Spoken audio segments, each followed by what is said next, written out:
vous avancez de plus en plus dans la prise de conscience alimentaire. Vous commencez à développer cette approche qui va vous permettre d'avoir une conscience différente et un rapport différent à l'alimentation, donc à votre corps. Quand je vous ai présenté ce programme, je vous ai parlé des 5 majeurs, qui sont des points essentiels que l'on prend en neurosciences, quel que soit le domaine. Parce que ça va être concomitant à tout système, puisque lié au système cellulaire. Parmi ces 5 majeurs, je vous disais que toute cellule, notamment, respire et doit éliminer ses déchets. D'accord ? Le problème, c'est qu'un corps qui est engorgé va très facilement garder le cortisol qu'il a développé. Okay ?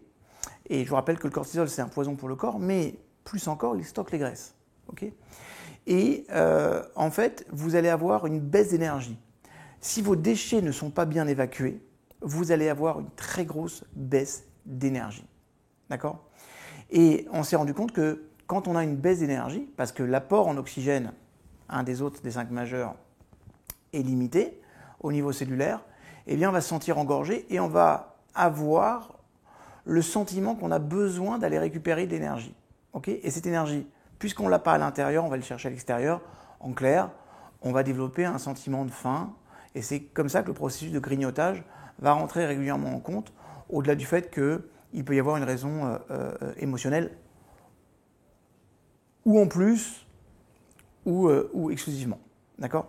Donc, mes chouchous, je vais vous parler de votre système lymphatique. Okay ? Système lymphatique, système neurolymphatique, c'est la même chose. Le système lymphatique et le système neurolymphatique, c'est quoi ? Alors, qu'est-ce que c'est ? On a comparé un peu le système lymphatique à un réseau d'épuration. Toutes les cellules sont baignées de lymphe. Okay ? Notre corps recèle 4 fois plus de lymphe que de sang. Donc, c'est important. Voici maintenant comment fonctionne le système lymphatique.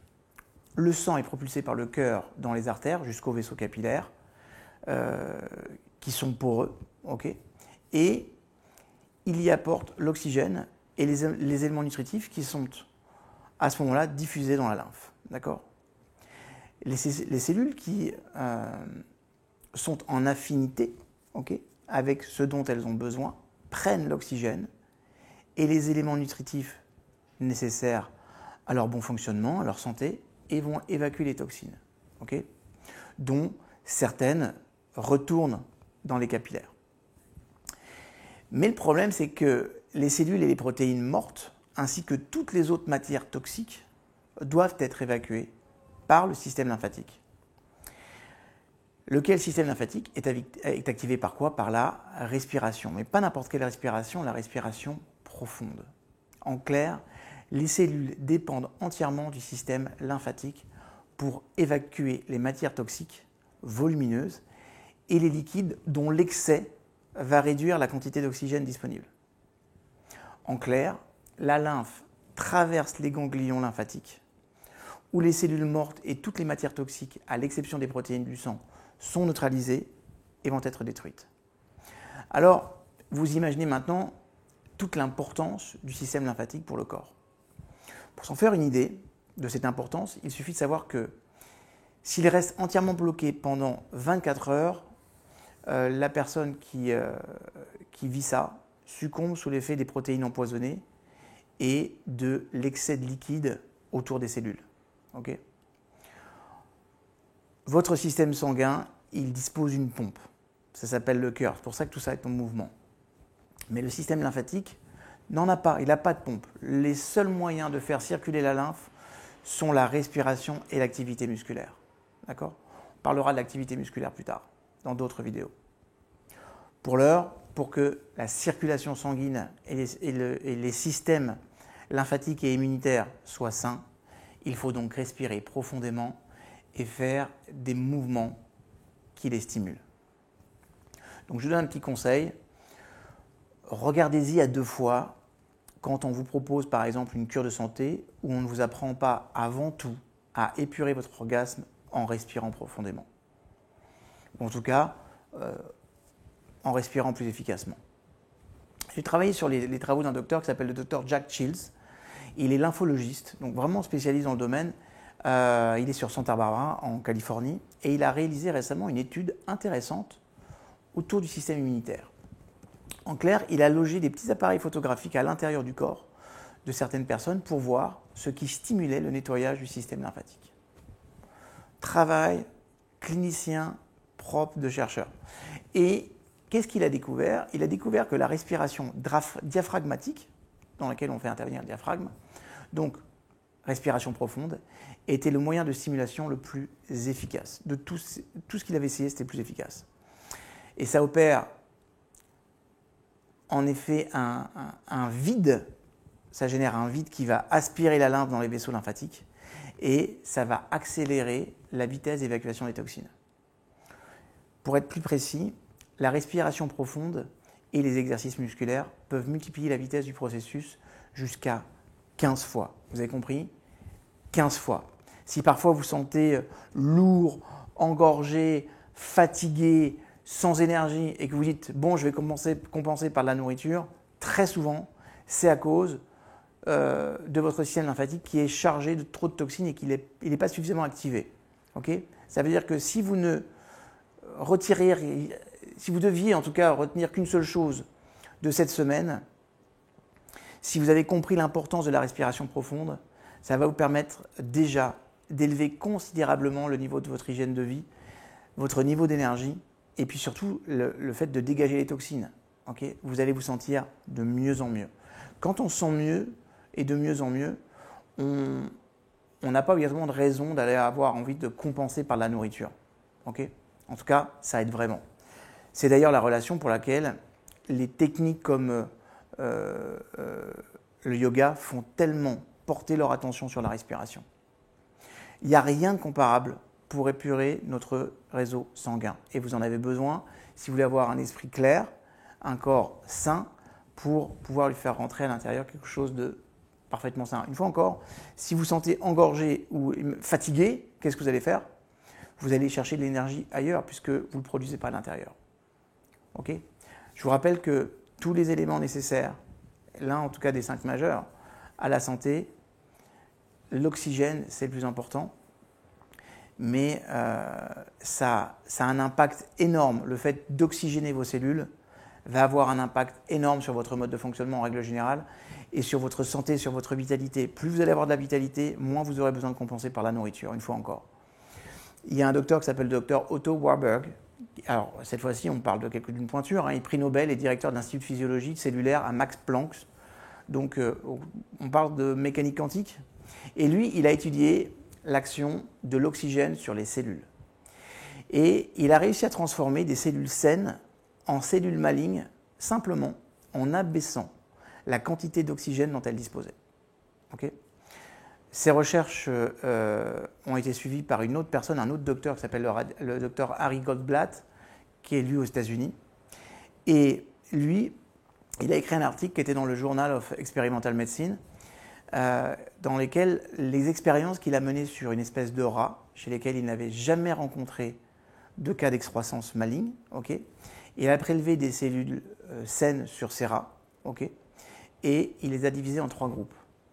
L'un des groupes de cellules a été placé sous cloche et privé d'oxygène pendant des durées qui pouvaient aller, je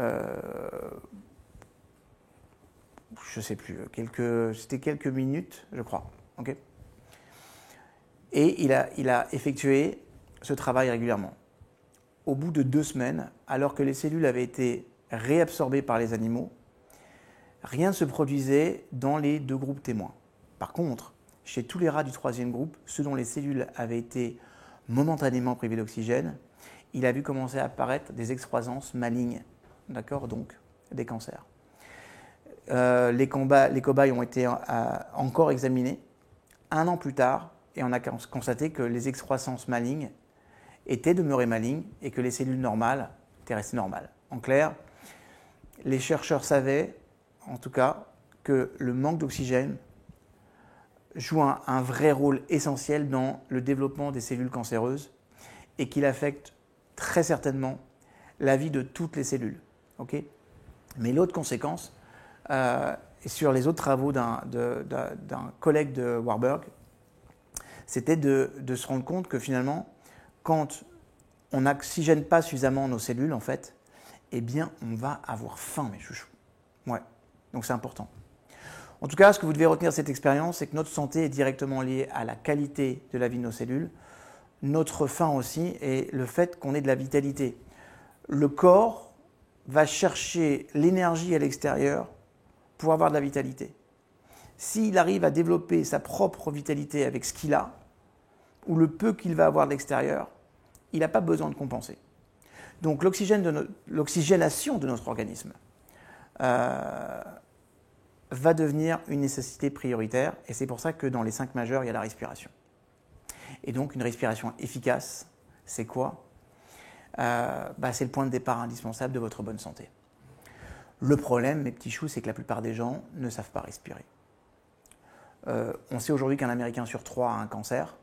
Par contre, chez les sportifs américains, je suis désolé, je vous donne toujours des sources américaines parce que ce sont les seuls qui m'abreuvent de choses qui sont spécifiques et qui sont données à grande échelle.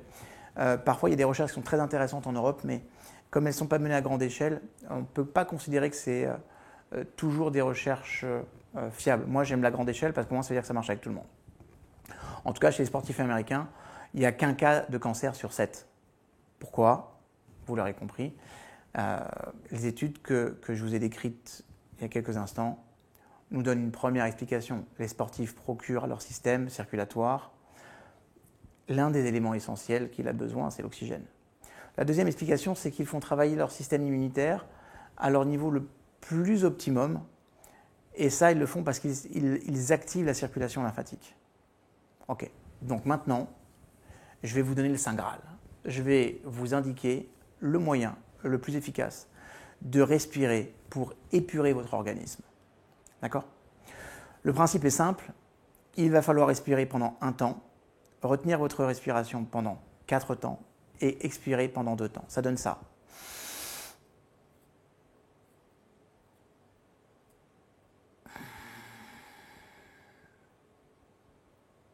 Un, 2, 3, 4, 1, 2. Ok ? En clair, vous allez prendre... Alors après, une fois encore, si vous respirez lentement, ça fait...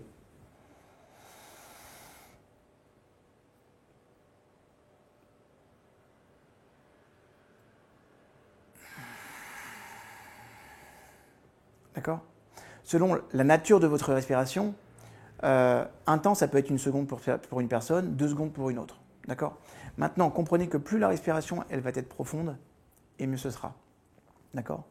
Ça veut dire que si vous avez inspiré pendant 4 secondes, vous retiendrez votre souffle pendant 16 secondes. Et vous allez expirer pendant 8 secondes. D'accord ? Si vous avez inspiré sur 2 secondes, vous allez maintenir votre souffle sur 8 secondes et expirer sur 4 secondes. Plutôt simple. D'accord ? La respiration devra partir du bas de l'abdomen et agir comme un aspirateur pour vous débarrasser de toutes les toxines. Ok ? Donc ça fait, je gonfle mon ventre, je maintiens, et j'expire, et quand j'expire, je souffle mon ventre. Ok ? Parfois, il est plus facile pour certaines personnes au départ de le faire allongé. Ok ? Mais avec ces techniques-là, vous allez voir que vous allez vous débarrasser de toutes les toxines de votre système sanguin.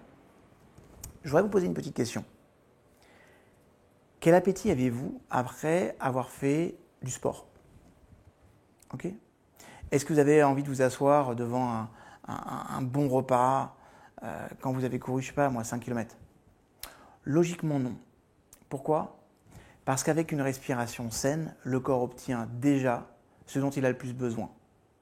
C'est ça le premier principe de santé qui est essentiel. Et si vous faites cet exercice au moins 3 fois par jour, ok, je vous invite vraiment à le faire. Et vous allez voir, je vous invite à le faire si possible 10 minutes avant un repas. Vous comprendrez que par la suite, quand vous faites ça 10 minutes avant un repas, eh bien le repas, en fait, vous allez manger ce dont vous avez besoin et pas ce dont vous pensez que vous êtes en manque d'énergie. Je ne sais pas très français ce que je viens de dire, mais vous comprenez l'idée. D'accord ? C'est-à-dire que si vous êtes fatigué, vous pensez que manger, ça va vous donner de la force. Mais si vous êtes fatigué parce que votre système lymphatique il tourne au ralenti, vous êtes engorgé de toxines, bah mine de rien, le repas va vous donner un apport calorique, donc du coup un petit coup de fouet, mais très rapidement, il va engorger le système de toxines. Donc vous allez vous sentir encore plus fatigué, donc vous aurez envie de manger, vous allez grignoter et vous allez rentrer dans le cercle vicieux. D'accord? Donc, au moins 3 fois par jour, si possible avant les repas, ok? 10 minutes, un quart d'heure, c'est ok. Je vous demande d'interrompre toutes vos activités et vous respirez à chaque fois 10 fois de suite. Okay? Une respiration, c'est j'inspire sur un temps, j'expire sur 4 temps, et je maintiens sur 4 temps et j'expire sur 2 temps. Ça, c'est une respiration. Vous en faites 10. D'accord? Ça va vous prendre à peu près quoi? 2 minutes, 3 minutes? Ok? Et vous allez voir que en faisant ça, si vous partez bien de l'abdomen, que vous inspirez par le nez, ok, par exemple, que vous bloquez bien votre respiration et que vous la relâchez à travers le rythme que je viens de vous donner. Et le mieux, avec le temps, c'est augmenter. Okay? Si vous pouvez faire une inspiration sur 7 secondes, vous maintiendrez votre souffle pendant 28 secondes.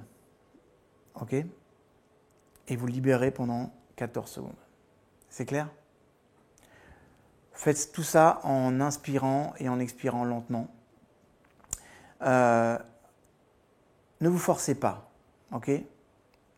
Choisissez un nombre qui vous convient. Le but, c'est d'atteindre progressivement et au fur et à mesure de votre compréhension et que votre corps s'habitue à arriver à une espèce d'augmentation de votre capacité pulmonaire. Donc ça, c'est très bon pour quoi? Pour les poumons. C'est très bon pour le cœur.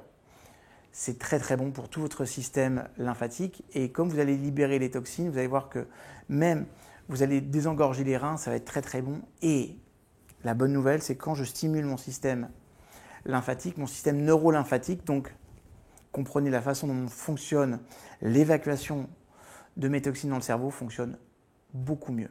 D'accord? Donc, si vous faites ça 3 fois par jour, okay, 10 respirations 3 fois par jour, je peux vous garantir que vous allez constater une amélioration considérable de votre énergie, de votre santé, de votre vitalité. Ça, c'est important parce que vous en aurez besoin. Si vous n'avez pas ça, vous irez compenser ailleurs.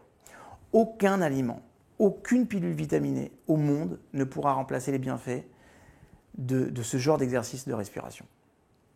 Vraiment aucun. Donc, concentrez-vous bien là-dessus. Faites bien cet exercice 3 fois par jour. Engagez-vous et je peux vous garantir que vous pourrez passer vraiment à un autre niveau et du coup, vous aurez de la vitalité. Et à ce moment-là, tout ce que vous allez mettre en place, ça va être facile. Tout ce que vous allez manger après ce genre d'exercice va être intégré comme de l'énergie pure. C'est cool, non? C'est important. C'est très important. Ça doit devenir limite votre hygiène de vie. Ok? Je vous retrouve sur une prochaine vidéo sur une relaxation. Je vous aime. Continuez à bien pratiquer. Bye.